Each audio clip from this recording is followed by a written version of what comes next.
Oldu. Daha söz var mı? Cem tepkişler ayağa kılmak olduk da. Dikandılar ki. Aldım 48 dolar. Bir de ben 48 dolar. Bir kahve maçlarında 48 dolar. Sonra dikandılar ki içine yerden baba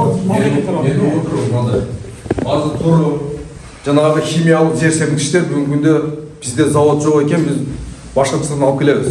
Барлығы қымбат болып жатады. Ошондуктан азыр мына мен бүгүнкү күндө жанагы биздин өзүбүздүн окумуштууларыбыз бар. Ошолор менен бүгүн жолугушуу өткөздүм. Мына алар өздөрү чыгарган гуминат деген дарысы бар экен. Мына берели ошолордончу. Мына эффект болот деп атат алар. Ошону пайдаланыңыздар эми баштапчы. Анан мында биз акырындап менен жанагы органикалык, экологиялык таза айыл чарба продукциясын өндүрүшүбүз керек. Жанагы химиядан биз акырын айырылышыбыз керек да. Ошондуктан мына айырылып ошондо органикалык жер серпкичтерди пайдаланалы.